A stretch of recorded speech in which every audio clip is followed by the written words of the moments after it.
allez voir une vidéo sur les propriétés des liquides qui est en 3 parties. Ici, vous allez voir la première partie sur comment mesurer un volume. Ensuite, vous pourrez accéder à la deuxième partie qui concerne la surface libre des liquides. Et enfin, à une troisième partie qui sera sur les vases communicants. Dans cette vidéo, je vais vous parler des liquides. Et principalement, je vais vous parler de la surface libre des liquides. C'est-à-dire que la surface du liquide qui est en contact avec l'air. On appelle ça la surface libre. Avant d'étudier ce genre de choses, je vais vous montrer comment elle est, cette surface libre, quand elle est dans un petit tube étroit.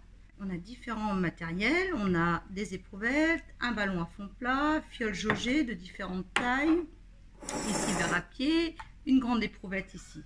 Et vous allez voir qu'en fait, la surface de l'eau, le liquide remonte sur les bords. En fait, c'est un effet de capillarité. Et plus c'est étroit, plus le liquide remonte sur les bords. Alors, je vais vous montrer ça de près.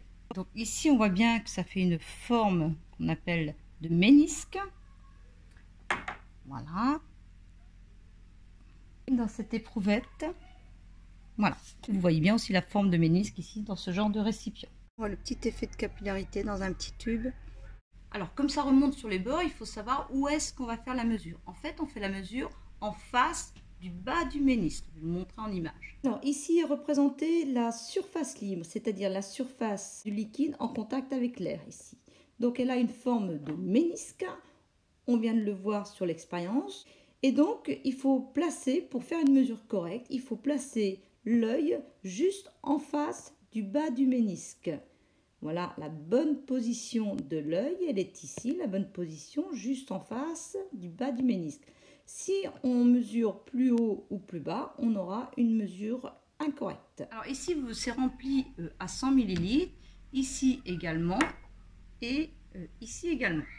Voilà, et je vais vous montrer ce que ça donne de près. De près, en fait, une fiole jaugée, il y a un petit trait gravé ici qui correspond au volume qui est indiqué sur la fiole, c'est-à-dire ici 100 cm3, sachant que 100 cm3, c'est la même chose que 100 ml. Et donc, comme je vous l'ai montré sur le schéma, vous voyez de près ici comment on doit remplir cette fiole jaugée pour avoir pile 100 cm3 d'eau. Voilà. Le trait est gravé là où est mon ongle, juste là, et vous voyez bien que le bas du ménisque arrive en face. Cette éprouvette qui est relativement ancienne, hein, vous voyez que ça remonte aussi sur les bords. Et puis, alors là, c'est beaucoup plus difficile. Regardez bien, le sang est indiqué et on voit le bas du ménisque qui est juste en face. Vous voyez le sang et vous voyez où arrive le bas du ménisque. Dans cette éprouvette qui est plus récente, et elle, ils ont mis un revêtement qui fait qu'en fait, ça remonte très peu sur les bords. L'effet de capillarité est diminué. Et là, la mesure est relativement simple. Sur cette éprouvette de 500 ml, regardez ce que ça donne. Les 500 ml, regardez bien comment j'ai mis la mesure. C'est une fiole jaugée de 250 ml ou 250 cm3. Regardez bien, la forme arrive. Le trait, il est ici, on le sent au doigt. Le trait est gravé, je le sens ici à mon ongle. Et vous voyez le bas du ménisque qui vient juste là. Je viens de vous montrer de près cette forme de ménisque. Donc en mesure, il faut vraiment être très précis. Entre une fiole jaugée et une éprouvette, laquelle sera la plus précise? Eh bien, c'est la fiole jaugée. Parce qu'en fait, si je fais une petite erreur de hauteur, ça va être sur un petit volume puisque c'est sur une petite surface. Si je fais la même erreur de hauteur ici, c'est sur une plus grande surface, donc un plus grand volume.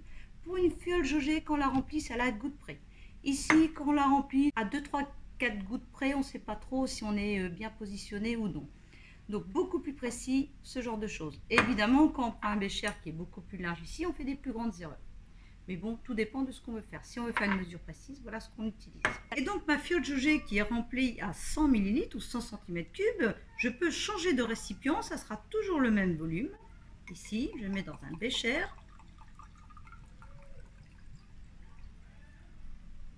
Alors, comme je vous l'ai dit, la fiole jaugée est plus précise. Et là, vous voyez, on a 100 cm3 également. Donc, c'est une particularité des liquides. Là, ils prennent la forme du récipient qui les contient. Le volume reste le même.